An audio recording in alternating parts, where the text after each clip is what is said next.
Assalamualaikum warahmatullahi wabarakatuh. Rekan sahabat dimanapun Anda berada. Karena itu, piagam PBB dan PBB itu sendiri bisa menjadi dasar yang paling kokoh dan yang tersedia untuk mengembangkan fikih baru guna menegakkan masa depan peradaban manusia yang damai dan harmonis. Setelah kita sama-sama mendengar apa yang dihasilkan oleh rekomendasi yang dikeluarkan oleh NU, peringatan 1 abad memasuki abad kedua, di mana rekomendasi yang disampaikan adalah menjadikan PBB sebagai sumber fikih Islam, sebagai sumber tempat berpijak kita kaum muslimin dalam mengarungi kehidupan internasional.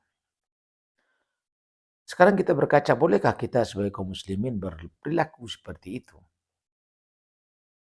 Padahal jelas sumber fikih Islam itu yang muktabar, yang disepakati oleh para ulama cuma 4 ya, sumber fikih itu. Yang pertama Al-Quran. Ya. Kenapa? Karena Al-Quran itu memang diturunkan oleh Allah Subhanahu wa taala. Inna nahnu nazzalna zikra wa inna lahu lahafizun. Sesungguhnya kamilah yang menurunkan az-zikir, Al-Quran ini, dan kamilah yang menjaganya. Dan Allah Subhanahu wa taala menjamin kepada kita akan kebenaran Al-Quran. Ketika Allah mengatakan Alif Lam Mim, dzalikal kitabu la raiba fihi hudal lil muttaqin. Ketika Al-Quran mengatakan kepada kita Alif Lam Mim, dzalikal kitab, inilah kitab, tiada keraguan padanya, hudal lil muttaqin. Itu sumber kita yang pertama. Yang kedua, sumber kita yang kedua adalah as-sunnah. Apa yang maksud dengan as-sunnah? As-sunnah itu adalah fi'lur rasul, wa qaulur rasul, wa iqrarur rasul. Ada perkataan rasul, ada perbuatan rasul, ada ketetapan rasul. Itu menjadi sumber hukum bagi kita. Kemudian apalagi? Apa saja yang ditetapkan oleh Al-Quran dan Sunnah. Al-Quran dan Sunnah membolehkan bagi kita untuk menjadikan hal lain sebagai sumber hukum. Dia adalah ijma' sahabat. Kenapa ijma' sahabat menjadi sumber hukum? Karena Rasulullah mengatakan kepada kita, sesungguhnya sahabatku tak mungkin mereka bersepakat di dalam kesalahan. Kemudian kalau kita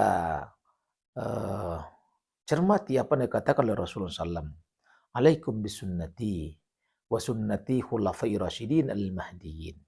Ikutilah sunnahku dan sunnah khulafai rasyidin yang mendapat petunjuk. Dan khulafai rasyidin adalah para sahabat Rasulullah SAW. Maka apa saja yang disepakati oleh Rasulullah, apa saja yang disepakati oleh sahabat Rasulullah, itu menjadi ijma'. Dan diamnya para sahabat terhadap keputusan yang dilakukan oleh sahabat, itu juga merupakan ijma' yang kita kenal dengan sebutan ijma' sukuti. Ijma' karena diamnya. Dan kemudian yang keempat sumber hukum itu adalah qiyas. Ini kita sama-sama mendengar bagaimana ketika Rasulullah SAW mengutus Mu'az bin Jabal sebagai qadhi di Yaman, atau sebagai wali di Yaman. Maka Rasul bertanya kepada Mu'az, hai Mu'az, dengan apa engkau menghukumi, memutuskan perkara? Bi kitabillah, kata Mu'az. Kalau seandainya tidak engkau temukan di dalam kitab Allah, bi sunnati Rasulillah, dengan sunnah Rasulullah. Kalau engkau tidak temukan dalam sunnah Rasulullah, dengan apa? Saya akan mengkaitkan antara satu dengan yang lainnya, sehingga saya bisa mengambil kesimpulan yang lebih dekat kepada kebenaran. Kalau bahasa hari ini disebut dengan qiyas. Itulah sumber hukum Allah Subhanahu wa taala. Itulah sumber hukum di dalam Islam. Tidak ada di dalam Al-Quran dan Sunnah menjelaskan bahwa PBB sebagai salah satu sumber hukum yang akan mengatur kehidupan kita kaum muslimin. Oleh karena itu kita rekan sahabat dimanapun Anda berada, sebagai kaum muslimin, kita hanya berperilaku mengikuti apa yang dibawa oleh Rasulullah SAW saja. Assalamualaikum warahmatullahi wabarakatuh.